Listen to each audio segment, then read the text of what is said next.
Prepárese para una revelación que sacudirá sus creencias, la genealogía completa de los demonios, un mapa sorprendente de las fuerzas malvadas que la Biblia describe con detalles que pocos conocen. Cuando descubres la cantidad absurda de espíritus malignos registrados en las Escrituras, te darás cuenta de que hay mucho más detrás de las sombras de lo que pensabas.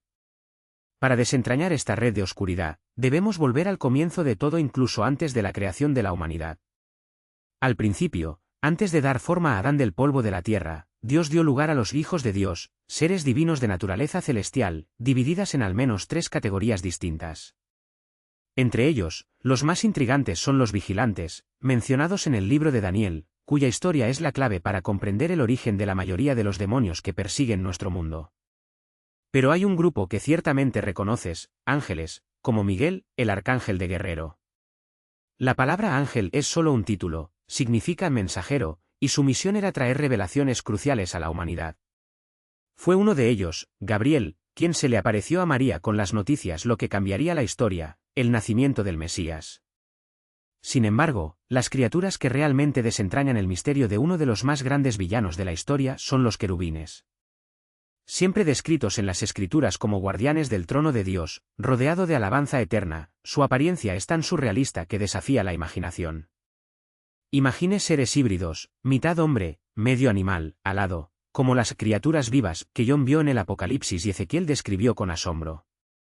Este profeta informa algo aún más extraño: 4 de estos seres acompañados de ruedas llenas de ojos, girando en un movimiento sincronizado, como si fueran una extensión del trono divino.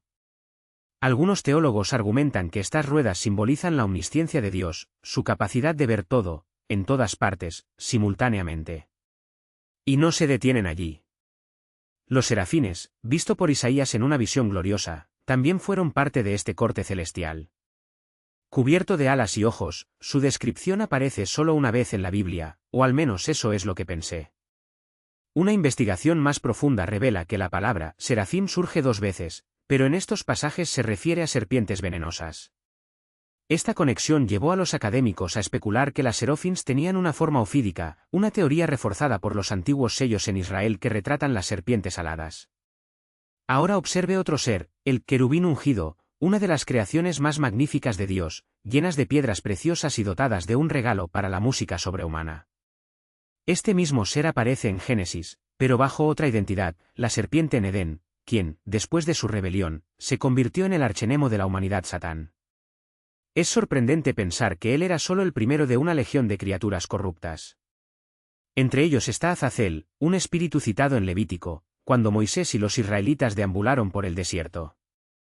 Su presencia en las Escrituras como fuerza malvada plantea una pregunta inquietante: ¿cómo se volvió tan perverso? La Biblia de silencio, pero la antigua tradición judía llena este vacío con informes audaces. Los textos extracanónicos revelan que Azazel fue uno de los líderes de los vigilantes, aquellos que descendieron a la tierra y cometieron un acto abominable a los ojos de Dios. Aunque la Biblia no nombra a Azazel como la líder de la rebelión, confirma que algunos de los hijos de Dios se volvieron contra el Creador de una manera impactante, han transgredido la frontera entre el cielo y la tierra mientras se unían a las mujeres humanas, generando una raza de híbridos, los gigantes que dominaron el mundo con la violencia, y según la leyenda, incluso practicaban el canibalismo. Curiosamente, mientras que los israelitas los llamaban nefilinas, los caídos, otras civilizaciones, como mesopotámicas y egipcios, los adoraban como héroes divinos, hijos de los dioses. Pero para Dios, su existencia fue una gran abominación que justificó uno de los juicios más drásticos de la historia, la inundación. La mayor parte de esto. Los vigilantes rebeldes han sido encarcelados en Tártaro, sí. Ese infierno de la Biblia en griego no es el lugar del fuego eterno que muchos imaginan, sino una prisión oscura en las profundidades, reservadas para estos seres caídos. Todos, excepto uno. Para comprender lo que hizo este vigilante suelto, necesitamos hablar sobre demonios, y aquí es donde las cosas se vuelven aún más oscuras. La Biblia distingue 2 tipos de estos espíritus malignos. Hasta ahora he evitado llamar a los seres que hemos visto demonios porque, en mi opinión, los demonios que conocemos hoy, aquellos que oprimen y poseen personas, tienen un origen muy específico, son los espíritus de las nefilinas destruidas en la inundación. Esta teoría no es solo mía, los textos judíos antiguos lo apoyan. En el Antiguo Testamento, el contacto con un cadáver hizo a alguien ritualmente impuro. Por lo tanto, los israelitas se referían a los demonios como espíritus sucios, creían que cuando las nefilinas se ahogaron, sus almas errantes, privadas de sus cuerpos, deambulaban por la tierra, desesperadas por recuperar su forma física. No es de extrañar que el demonio encontrado por Jesús se llamó a sí mismo Legión, además de indicar una multitud de demonios, el término es militar, haciendo eco de la naturaleza guerrera de las nefilinas, cuyos espíritus aún se ven a sí mismos como soldados en una batalla eterna. Pero este es solo el primer tipo de demonio. ¿El segundo? Aún más inquietante. Y se trata de el que hablaremos a continuación.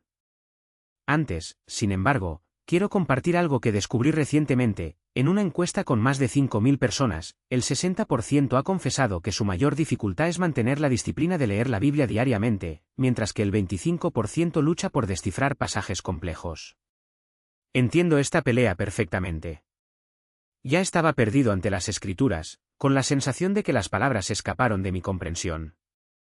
Pero créeme, hay una forma de... ¿Qué pasa si te digo que hay una misión divina detrás de todo esto? Una misión que Dios puso en mi corazón para ayudar a personas como tú a conectarse con Él de una manera que nunca imaginó posible. Porque eso es exactamente lo que estoy a punto de hacer, y revolucionará la forma en que estudias la Biblia para siempre. Jesús no esperaba que la gente sometiera montañas para que lo encontrara. Fue a ellos. ¿Y hoy? ¿Dónde pasa la gente la mayor parte del tiempo? En el teléfono celular. Por lo tanto, estoy desarrollando algo que haga que el estudio de la Biblia no solo sea accesible sino irresistible. Imagine una aplicación creada por los mejores desarrolladores del mundo, diseñada para hacer que la Biblia entienda 10 veces más fácil. Con un toque simple en un verso, tendrá explicaciones claras, profundas y confiables, sin tener que gastar cientos de reales en comentarios teológicos o mantenerse a merced de dudoso Google o IAS. Pero no revelaré todos los detalles ahora. La próxima semana, haré un anuncio exclusivo para los miembros del Visual Bible Club, mi comunidad de personas que, como usted, quieren desentrañar los misterios de las Escrituras sin perder el tiempo con conjeturas. Si no desea quedarse fuera, suscríbase ahora para el código QR o el siguiente enlace. ¿Por qué la verdad? Ya no necesita estudiar la Biblia sola, o en la oscuridad. Ahora volvamos a los demonios descritos en Apocalipsis. El libro los retrata como saltamontes con cuerpos de caballos, coronas de oro, caras humanas, cabello de las mujeres, dientes de león, campanas de hierro, alas gruesas y, lo peor de todo, las colas de escorpión hechas para torturar a la humanidad. ¿Enrolado? ¿No? Tal vez se pregunte, ¿por qué demonios, literalmente, tienen este aspecto grotesco? La respuesta se encuentra en la naturaleza espiritual de estos seres. Cada detalle físico es un símbolo que nos ayuda a descifrar su esencia. ¿Tus coronas? Representar la autoridad corrupta. ¿Tus caras humanas? Inteligencia malvada. ¿El cabello largo? Pueden simbolizar su capacidad de seducción y error. Etc. Pero aquí está el más inquietante, la Biblia revela que hay un ser divino, sí, divino, a cargo de aflojar a estas criaturas sobre la tierra. Y cuando descubras qué harán con la humanidad, entenderás por qué esto es mucho más que una simple metáfora.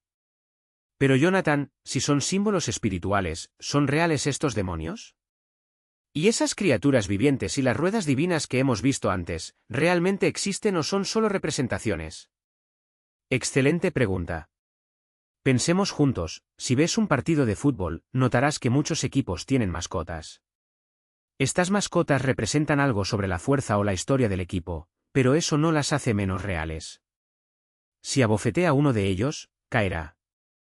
Creo que es lo mismo con estos seres espirituales.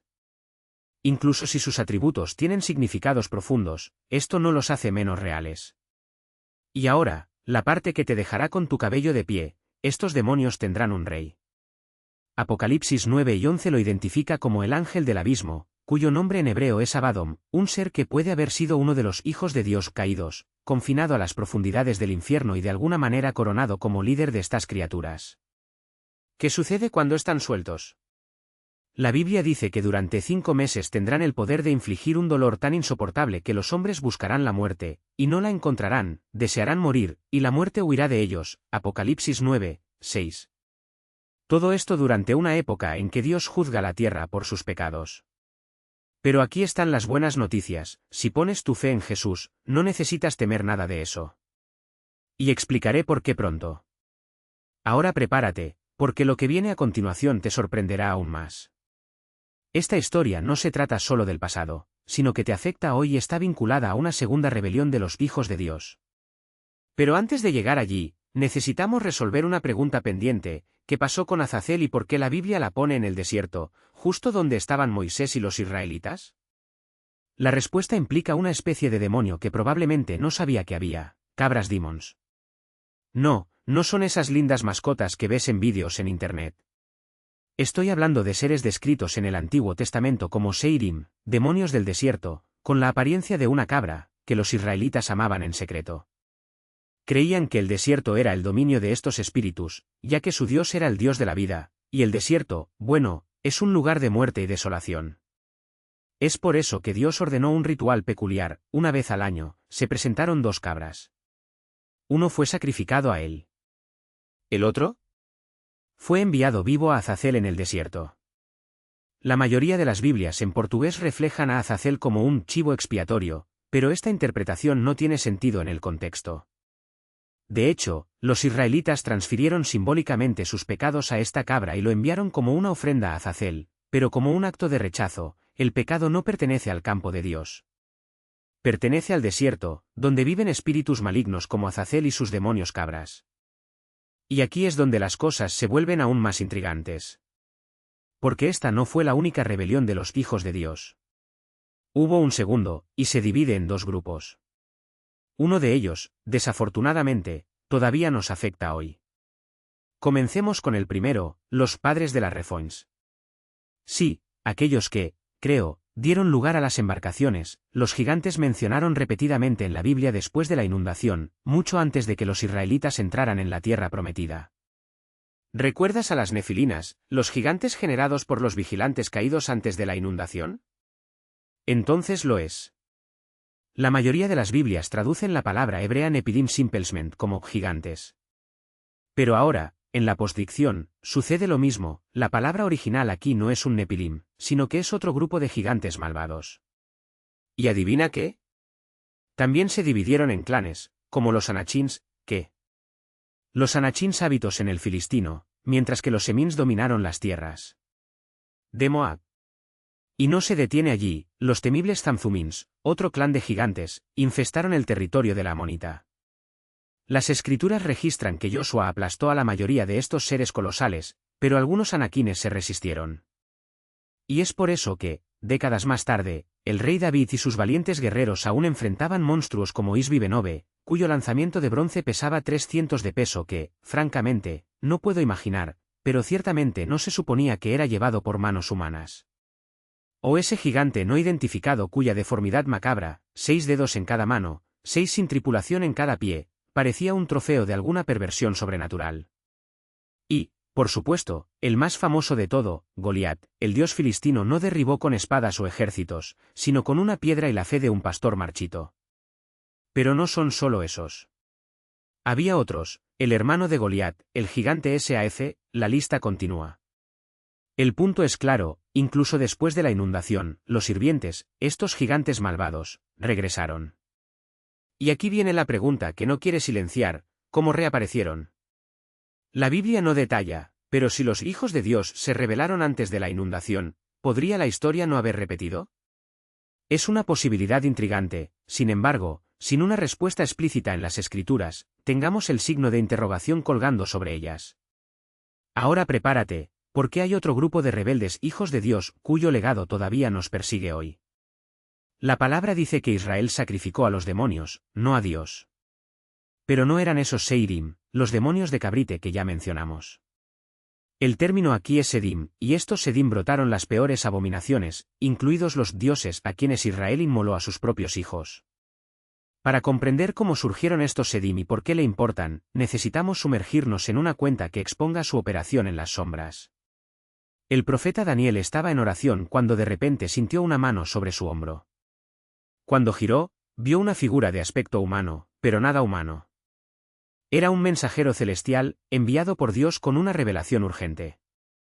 Hasta ahora, Está bien, después de todo, los ángeles aparecen en la Biblia. El problema es lo que reveló este ángel.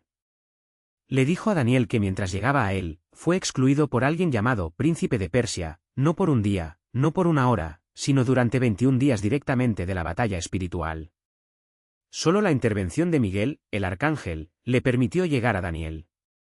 Y antes de irse, el mensajero dejó una bomba: ahora tengo que volver a luchar contra el príncipe de Persia, y cuando me vaya, vendrá el príncipe de Grecia. Esperar. ¿Príncipe de Persia? ¿Príncipe de Grecia? ¿Seres espirituales con títulos de naciones? Este no es un humano, ningún mortal podría retener un ángel durante 3 semanas. Entonces, ¿cuáles son estas entidades? La respuesta está enterrada en uno de los momentos más oscuros en la historia bíblica, la Torre de Babel. Conoces la versión simplificada: la humanidad se unió contra Dios, construyendo una torre para alcanzar los cielos. Pero detrás de este acto de rebelión había algo mucho más siniestro, algo que explica a estos príncipes espirituales que Daniel encontró. El libro de Deuteronomio 32 revela el secreto: cuando el Alto dividió a las naciones, cuando separó a los hijos de Adán, estableció los límites de los pueblos de acuerdo con el número de hijos de Dios. Es decir, cuando Dios dispersó a la humanidad en Babel, no los dejó sin gobernantes. Permitió que cada nación fuera entregada a uno de estos hijos de Dios, seres espirituales que, cuando se rebelaron, se convirtieron en los falsos dioses de las culturas antiguas. Esto explica por qué había un príncipe de Persia y un príncipe de Grecia, fueron el jardín asignado a esas regiones. Y no fueron solo ellos. La Biblia está llena de estos dioses con nombres y caras. Baal, el dios cananeo de los rayos, que Elías enfrentó en el monte Carmelo. La diosa de la fertilidad, cuya adoración cultivó a Israel. Dagón, el ídolo de los peces de los filisteos, que cayó boca abajo. Del arca del pacto. Moloch, el más horrendo de todos, una estatua con brazos extendidos donde los niños fueron quemados vivos como ofrenda. La Biblia lo deja en claro: quien sacrificó el Moloch no amaba un trozo de metal, estaba alimentando a un cobertizo. Estos no eran mitos. Eran entidades reales, que se disfrazaban detrás de las estatuas de piedra y madera, pero cuyo propósito siempre ha sido el mismo: desviar a la humanidad del Dios verdadero. Pablo no podría ser más explícito: los sacrificios que ofrecen los gentiles, les ofrecen a los demonios, no a Dios. 1 Corintios 10 y 20. Cada altar pagano, cada ritual oculto, cada antiguo dios tenía un cobertizo desde atrás, bebiendo la adoración que solo pertenecía al Creador. Y aquí llegamos al vértice de esta genealogía malvada, y aparte de eso sin aliento. Porque la misma Escritura que expone a estos seres también advierte: nuestra lucha no es contra la carne y la sangre, sino contra principados y poderes, contra los dominadores de este mundo oscuro, contra las fuerzas espirituales del mal en las regiones celestiales. Efesios 6 y 12. Así es. Estos seres no desaparecieron. Todavía operan, no solo en los templos antiguos, sino en las tentaciones que enfrentas todos los días. Esa pequeña voz que le susurra hacer clic en ese enlace que sabe que manchará su mente. Ese impulso de mentir en el informe para seguir adelante. Esa desesperación que te hace buscar respuestas de horóscopos, amuletos o energías. No es solo tu cabeza. Hay fuerzas espirituales, el mismo Sedín de antaño, trabajando para hundir tu alma. Pero entonces, ¿qué hacer? Primero, comprende que el Dios que ya los has derrotado. Jesús descendió al infierno, rompió las puertas de Hades y salió victorioso. 1 Pedro 3, 19 a 20. Segundo, vístete para la guerra.